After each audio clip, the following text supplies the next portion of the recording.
More than 400 people are reported to have died and close to 1,000 others have been injured or wounded in the ongoing Russia-Ukraine conflict. It's also reported that the number of refugees has now reached 2 million, with speculation that the war could go on for another 3 weeks. Well, to discuss the humanitarian cost of this conflict, I'm joined now via Zoom by the spokesperson for the United Nations High Commissioner for Refugees, Laura Padoan. Laura, good afternoon. Thank you very much for your time. First up, can we just get the numbers out of the way? What's the latest that the UNHCR has got in terms of people who have fled Ukraine and still fleeing there? We know that up to now, the majority of them would be women and children. Good afternoon. Yes, that's right. As of today's figures, 2 million refugees have now fled from Ukraine in just 12 days. They're fleeing mostly to Poland, also to Hungary, Slovakia, Moldova and Romania. And you're right, the majority of them are women and children. Now, this is the fastest growing refugee situation that we've seen in Europe since the Second World War. The scale of this cannot be overstated. We're really seeing numbers on such a huge scale, and UNHCR and the UN Refugee Agency and our partners are rushing aid to neighbouring countries, and we are also assisting people who are internally displaced inside Ukraine. And the situation is likely to get worse as long as this conflict goes on. That's right. Just last week we estimated that if the situation continued, we would expect around 4 million people to leave Ukraine. But we've already reached half of that number already, just in 12 days. We've seen 1 million people who have been forced to flee their homes inside the country. And we are expecting that if the situation deteriorates, then around 12 million people will be reliant on humanitarian aid. Now, regrettably, the security situation is such that humanitarian aid efforts have been hampered inside the country. So it is extremely difficult for our teams to operate, but we are on the ground. Our staff are staying and delivering. We're rushing aid to people who are in need, and we're setting up temporary reception centres in the south and the west of the country. Of course, the real concern is for people who are trapped in their homes. We're seeing pictures of people stuck in subways and basements and bunkers.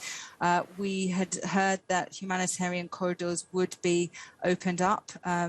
That announcement was expected at the weekends. We've seen a very volatile security situation. So many civilians are terrified of leaving, that they might get caught in the bombing and the shelling. The civilian numbers are sadly rising, and we're seeing civilian infrastructure being targeted. Now, starvation under these circumstances where people are marooned or stuck in some of those towns where there's no water, we are told, no electricity. They are afraid to leave and make their way either towards Poland or Hungary, wherever they can feel safe. The likelihood of people going hungry and starving is real, or am I wrong, Laura? You're absolutely right. It's a very real fear that people are experiencing, and President Zelensky has announced just now that the first child has died due to dehydration. People are being cut off from water, from food and from power. Without those basic essentials, then life is really under threat. Yeah, you mentioned the number 12 million. Is that what you are estimating still today, that the refugee numbers could swell to that scale as long as this conflict goes on? And what kind of cost will that come with? Well, we estimate that 12 million people will be dependent on aid inside Ukraine. As I say, we've already seen 2 million people flee the country. Last week, we launched a UN joint appeal for 1.7 billion, and that is to meet the needs of the immediate needs until July of people fleeing. But as I say, the magnitude of this exodus is unprecedented in Europe, and certainly neighbouring countries have been very generous. We're seeing local communities rushing to provide donations, aid, assistance, temporary accommodation to the incomers, but really we need to scale up the efforts on the ground. So we're delivering tents, sleeping mats, sleeping bags, baby kits, water, hygiene kits, because people are fleeing with very, very little. They're just escaping with what they can carry with them, and they're arriving with absolutely nothing. And UNHCR, the UN Refugee Agency, we're delivering supplies where we can, and we do hope that the international community comes forward to support our appeal. Yeah, you know, when we have such a huge crisis and the need for emergency relief is so big, and on the back of the coronavirus pandemic, I mean, getting funding for this, I'm sure, will be a headache. But I was just thinking about diseases. It's still winter, and we saw some visuals here. Still, in some parts, it's snowing, and the possibility or probability of certain diseases there rearing their ugly head is very big as well. Are you concerned about that as the UNHCR? Well, yes, that's very concerning, because people are queuing sometimes for days in temperatures which are freezing. They don't have the supplies, the blankets, the warmth that people need in such cold temperatures. So when they do manage to leave Ukraine and are arriving in neighboring countries, people are hungry, they're scared, they're cold. And for people with existing medical conditions who are vulnerable, they're very much at risk. So we are identifying as a matter of urgency the especially vulnerable people, the elderly who may have medical conditions. And of course, we are also seeing a large worrying number of children who have become separated from their families. So we are putting safeguards in place to try to identify the very most vulnerable in very, very tough conditions.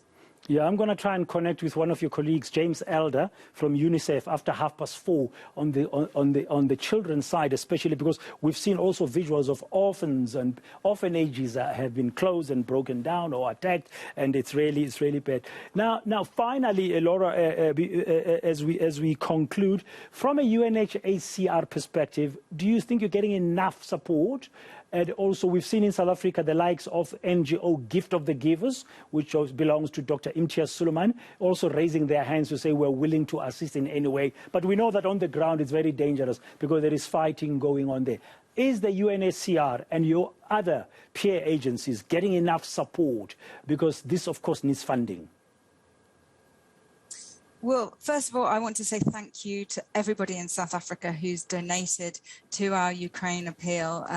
We're incredibly grateful for all of the donations that we've received so far, and also to the South African organizations like Gift of the Givers who are helping out to the people of Ukraine. It's most welcome. We really do need as much support as we can. So if anyone is able to provide donations, as small as they are, then they're very welcome. Please visit unhcr.org to see how you can help. Thank you very much, Laura Padoan. On behalf of the United Nations High Commissioner for Refugees, she's based here in Pretoria. You've heard it for yourself. Things are really dire. There's a huge humanitarian crisis that, of course, this war is visiting upon Ukraine, the neighbors of Ukraine, like Hungary, like Poland, and, of course, the rest of the world. Any help you can give, just visit the United Nations High Commissioner for Refugees website, unhcr.org, and it will guide you how you can do so. After 4 o'clock,